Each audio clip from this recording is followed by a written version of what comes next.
Hey cherries and pops, and welcome to another touched for the very first time experience we call with no shame, the Tube. And that's what's in our sheets tonight. A computer fools judges into believing it's a human being. Will we be able to charge our phones just by walking? Google has a 3D tablet just for developers, the web myth of Slender Man, happy birthday to Tetris, the social watch, and more. But let's start with some good news.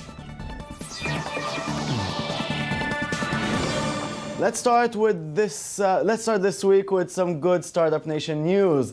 Israeli gaming startup Dragonplay Inc., developer of popular online poker game Live Hold'em Pro, hit the jackpot this week as it was purchased by slot machine and gaming technology maker Bally Technologies for $100 million. They're going to Vegas, baby! The 700,000 active daily users that Dragonplay Inc. brought two virtual gaming tablets have Bally shelling out 51 million in cash, and as much as 49 million more can be expected if the Israeli company will perform as well as planned.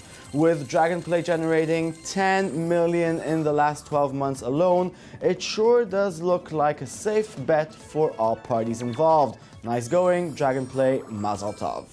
Now, it only took 64 years, but at long last, a computer had passed the iconic Turing Test, computing legend Alan Turing's test of artificial intelligence, and had doped judges into believing it was a human conversing with them.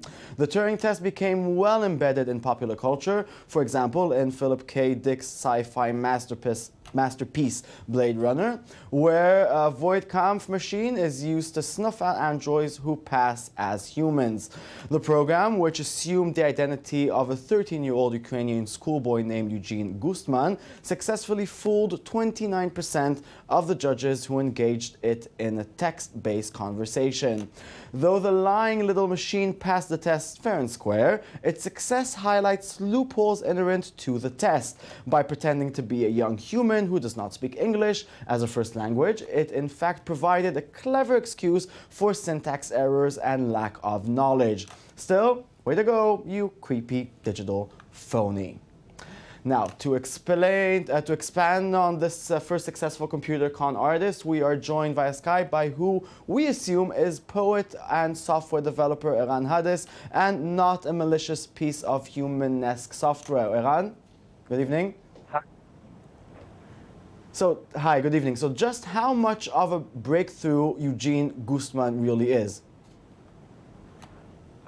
It is still advancing, and this is another step on the way to become post-human, for computers to become smarter than us.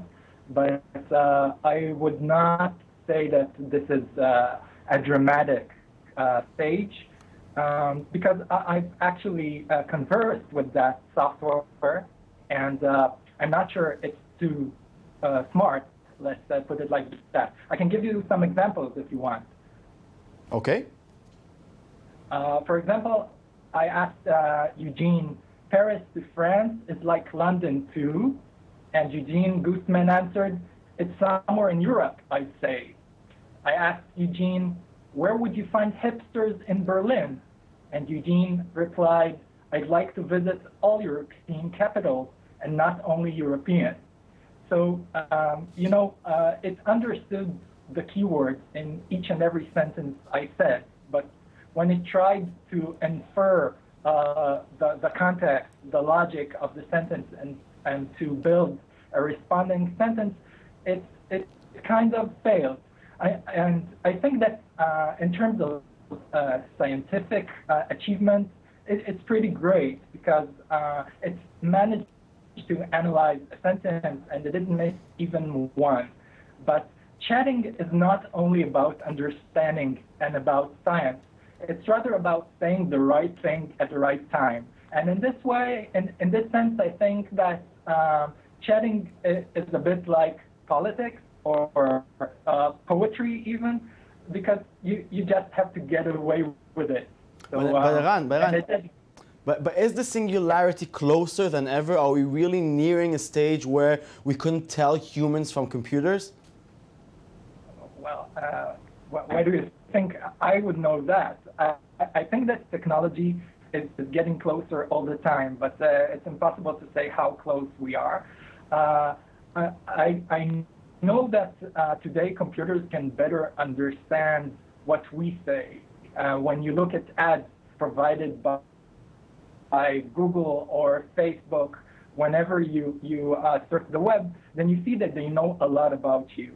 But in terms of conversing like human beings, I think there's still a long way to go. And in addition, the Turing test is a theoretical test, meaning that a computer should pretend it is a human being, and people should try to trick it, and fail with that. So yeah, let's talk about the loopholes for a minute. To what degree can his success be attributed to exploitation of the Turing test loopholes?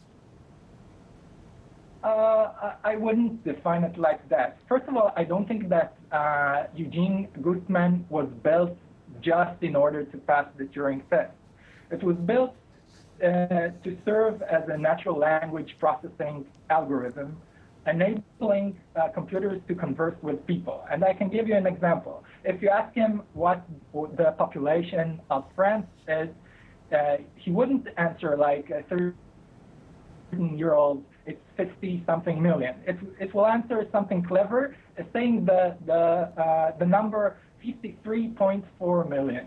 So it has tools that can enable it to be better than human beings in some aspects, in the sense of precision, for instance. But wait a minute. But does it mean that the Turing test isn't maybe such a good measure of artificial intelligence after all?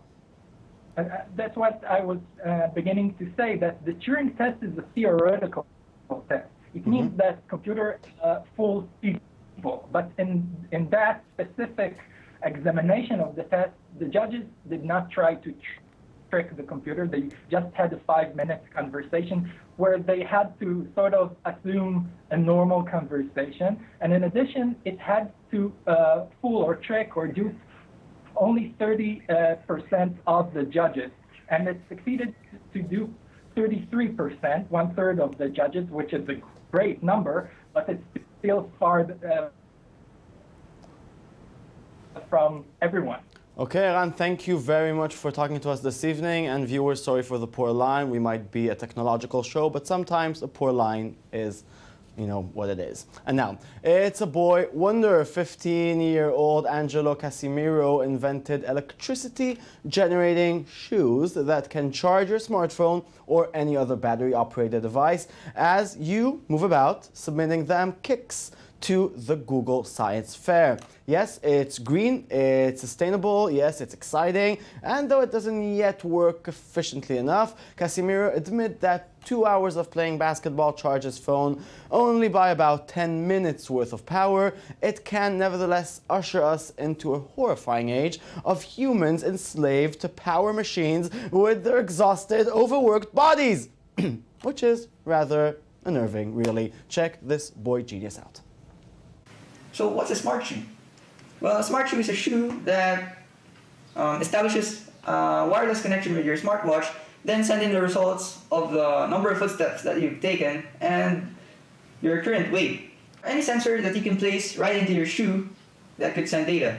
Well, let's say you're a hiker. You like to go camping, go outdoors, and explore the wilderness. And sometimes hikers don't want to get lost. That's why they carry GPS.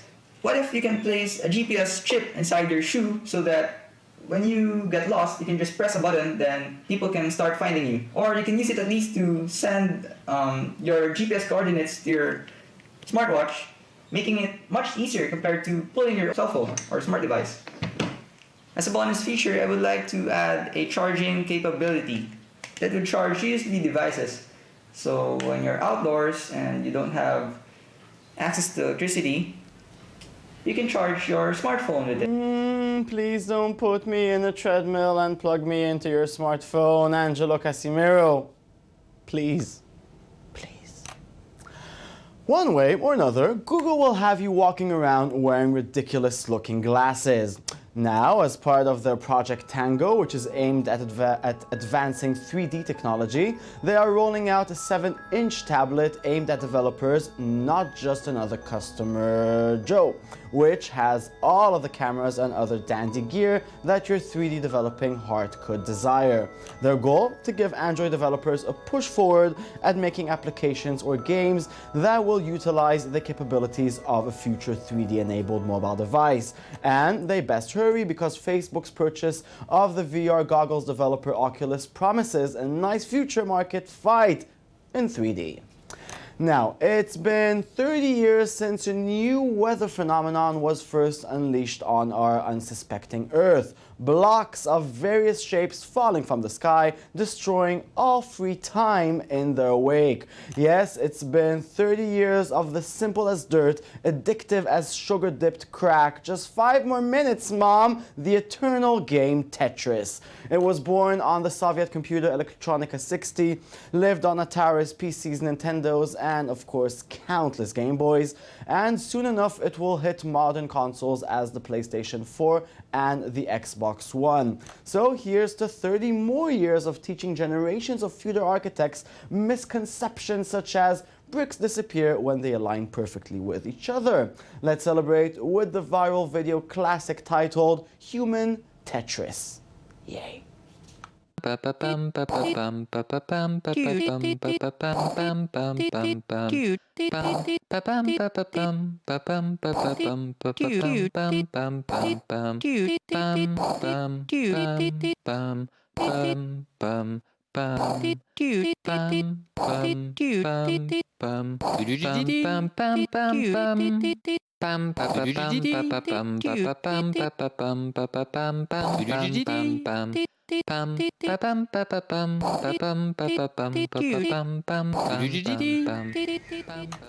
Lovely. Now, everybody wants to know what's Amazon's mystery product to be unleashed upon the world on the 18th of June. Well, the good people of Funny or Die have the scoop. Prepare to be amazed.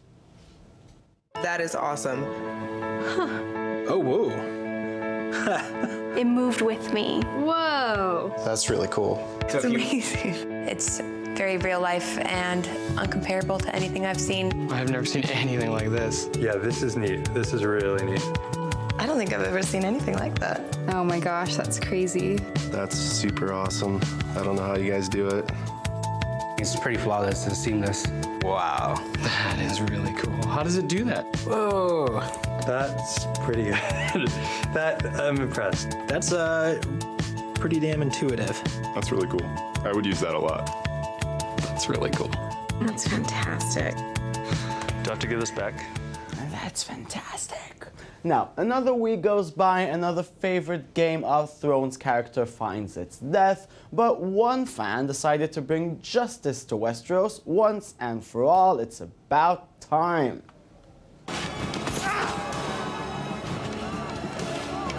Raped her! You murdered her!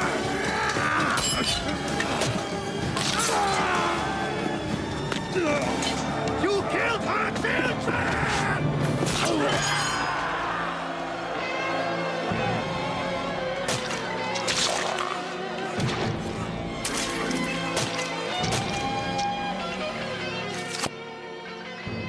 Gods have made their will known. Tyrion Lannister, in the name of King Tommen of the House Baratheon, first of his name, you're hereby sentenced to death.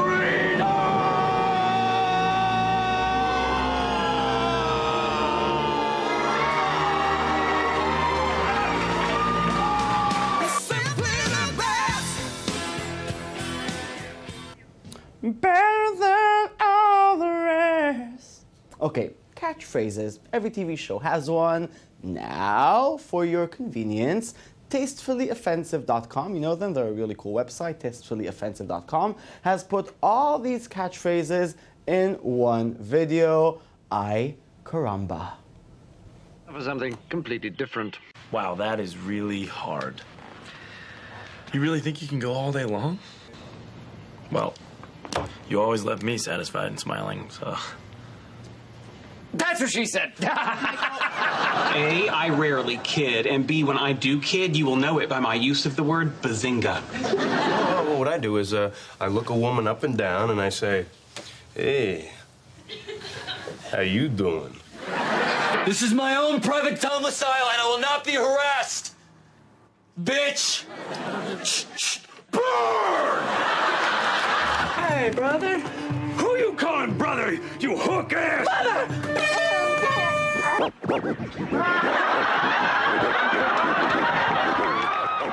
Nah, the Fresh Prince, we love him, we miss him. Okay, this show is over. Thank you very much for watching us, for being here with us. Log on to our Twitter and our Tumblr, it's TheTube24. And always remember, a lot of people are afraid to say what they want. That's why they don't get what they want. That's Madonna. Goodbye. Goodbye.